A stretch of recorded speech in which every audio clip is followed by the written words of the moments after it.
Bismillah walhamdulillah wassalatu wassalamu ala rasulillah wa ala alihi wa sahbihi wa man walahu wa ba'du ayyuha al-mala'u al-karim, salamu alaykum wa rahmatullahi wa barakatuh.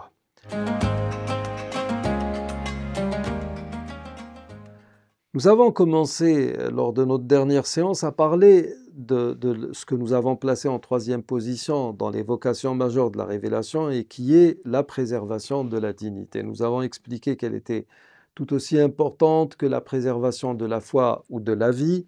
Nous avons expliqué qu'elle valait autant pour un musulman que pour un non-musulman. Et là, aujourd'hui, nous allons voir sur le plan pratique ce qui tente à prouver cela.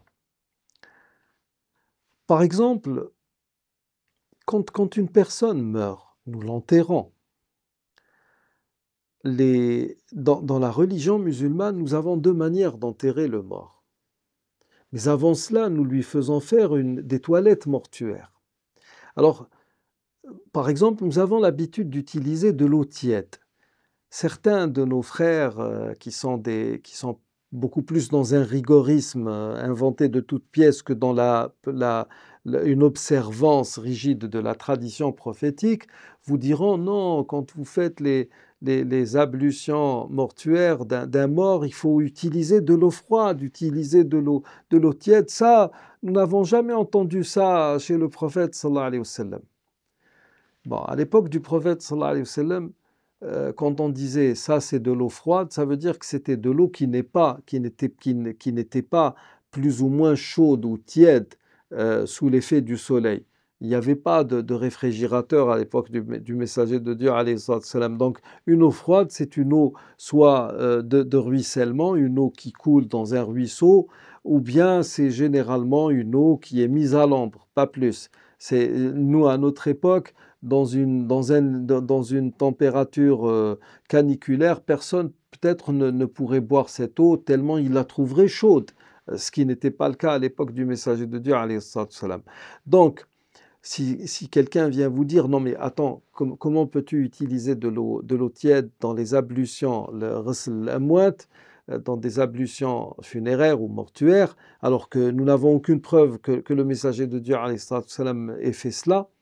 Il faut tout simplement dire, nous le faisons par égard pour ce mort, tout comme il l'aurait fait de son vivant, c'est-à-dire il aurait utilisé une eau que son corps pourrait supporter sans peine, tout simplement. Et puis quand nous faisons les ablutions funéraires, nous cachons la nudité du mort autant que faire se peut, nous cachons en tout cas les parties intimes. Nous ne les laissons pas comme ça.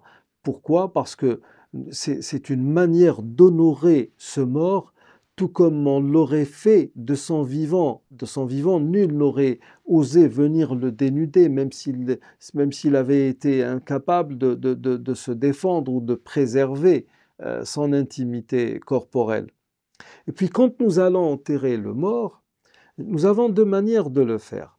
Dans les sols durs, nous creusons une tranchée au fond de laquelle nous procédons à une autre tranchée, ou bien nous creusons un trou environ d'1 mètre au fond duquel nous allons creuser une tranchée d'une 50aine à une 60aine de centimètres dans laquelle nous allons, donc ça fait à peu près ça, et nous allons mettre le mort légèrement incliné sur sa partie, sur son flanc droit.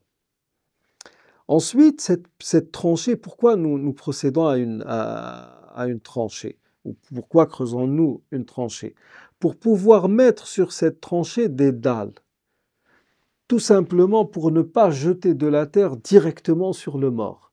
On le laisse dans un espace qui va préserver sa dépouille, tout simplement. Ceci eu égard à sa dignité. Dans les sols meubles, comme chez ceux qui habitent par exemple dans les déserts, on procède à un trou pratiquement de 3 mètres. Ensuite, dans ce trou, on procède aussi à une cavité, on fait une cavité dans laquelle on va mettre le mort. Pourquoi? Parce que le trou est plus profond. Pourquoi? Parce que il se peut qu'il y ait des bêtes qui peuvent détecter la présence de la dépouille et qui viendraient éventuellement creuser pour essayer de la déterrer afin de la dévorer. Donc on creuse plus profond et comme le sol est meuble, on va procéder là où ça devient un peu plus dur à une petite, on va faire une cavité dans laquelle on va mettre le corps et on le laisse là encore dans un espace qui lui donne un peu d'air, si j'ose m'exprimer ainsi, tout ceci eu égard à sa dignité. Nous arrivons au terme de cette émission. Je vous remercie de l'avoir suivi. Wassalamu alaikum wa rahmatullahi wa barakatuh.